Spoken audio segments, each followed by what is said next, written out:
He's first against England here. Now he's decided to cut loose. Simple improvisation. And a boundary to end. He's first against England here.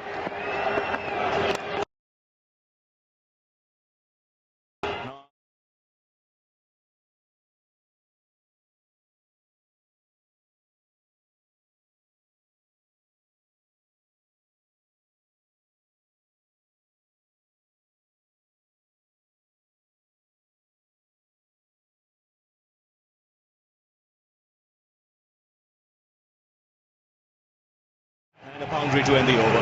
269 for 4.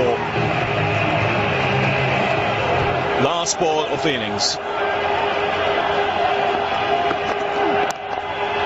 Looking to work it away on the onside, but this is a very good performance by India.